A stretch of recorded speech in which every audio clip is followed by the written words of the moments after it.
नमस्कार दोस्तों। नितिन गडकरी कहते हैं कि एथेनॉल भारत का भविष्य है और सच कहूं तो उनकी बात में दम भी है।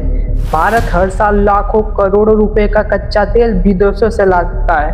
अगर पेट्रोल की जगह हम अपने खेतों में उगाई फसलों से ईंधन बना सकते हैं तो किसानों को फायदा होगा, आयात कम होगा और प्रदूषण भी घट सकता है। सुनने में यह परफेक्ट प्लान लगता है, लेकिन अब मैं आपको भारत की एक ऐसी जगह दिखाने वाला हूँ जो इस पूरी कहानी का दूसरा पक्ष सामने लाती है। एक ऐसी जगह जो कभी हरियाली, पहाड़ों और साफ हवा के लिए जानी जाती थी, लेकिन आज वहाँ के लोग ऐसी हवा से सांस ले रहे हैं जो सुरक्षित सीमा से कई गुना ज़्यादा जहरीली है।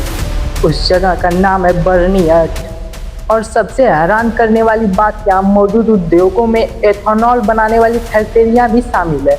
तो सवाल ये है कि क्या एथेनॉल सच में उतना ग्रीन है जितना हमें बताया जाता है, या फिर सिर्फ गाड़ी के साइलेंसर से निकलने वाला धुआं देख रहे हैं और उसके पीछे छुपी हुई पूरी कीमत को नज़रअंदाज कर रहे हैं। आज की इस वीडियो में हम डेटा, रिपोर्ट्स और ग्राउंड रियलिटी की मदद से जानेंगे कि आखिर बर्नी एर्थ दुनिया के सबसे प्रदूषण शहरों में कैसे पहुंच गया। क्या भारत का ग्रीन फ्यूल मिशन कहीं अनजाने में एक नई पर्यावरणीय समस्या पैदा कर रहा है। लेकिन दोस्तों, बर्नी एर्थ की कहानी शुरू करने से पहले हम एक कदम पीछे जाना होगा, क्योंकि अगर हम सिर्फ प्रदूषण देखेंगे तो शायद पूरा तस्वीर समझ नहीं पाएंगे। सवाल यह है कि आखिर एथेनॉल को लेकर इतना बड़ा उत्साह क्यों है, क्यों सरकार इसे बढ़ावा दे रही है और क्यों इसे भारत का ऊर्जा सुरक्षा का महत्वपूर्ण हिस्सा बताया जा रहा है। इसका जवाब भारत की तेल पर निर्भरता में छिपा है। हर साल देश को अपनी ज़रूरत का बड़ा हिस्सा विदेशों से आयात करना पड़ता है। जब अंतर्राष्ट्रीय बाजार में तेल महंगा होता है तो उसका असर सीधे हमारी अर्थव्यवस्था पर पड़ता है। इसलिए पिछले कुछ वर्षों में एथेनॉल को एक विकल्प के रूप में तेजी से आगे बढ़ाया गया है।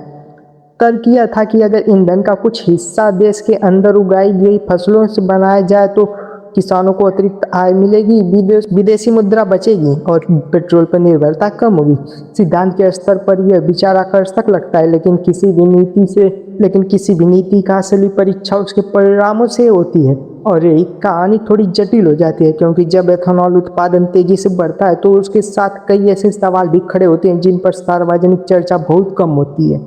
जैसे इसे बनाने में कितना पानी लगता है, इसका औद्योगिक कचरा कितना सुरक्षित तरीके से संभाला जाता है, क्या उत्पादन बढ़ने के साथ पर्यावरणीय निगरानी भी उतनी मजबूत हुई है, और सबसे महत्वपूर्ण, अगर किसी ईंधन को ग्रीन कहा जा रहा है तो क्या हमें सिर्फ गाड़ियों को निकलने वाले धुएं को देखना चाहिए या फिर उस पूरी प्रक्रिया को भी देखना चाहिए जिसके जरिए वो ईंधन तैयार होता है। बर्नी एर्थ की कहानी हमें इन्हीं सवालों को जवाब खोजने पर मजबूर करती है, क्योंकि यहाँ समस्या सिर्फ प्रदूषण की नहीं, यह विकास, पर्यावरण और जवाबदेही तीनों का टकराव की कहानी है। धन्यवाद।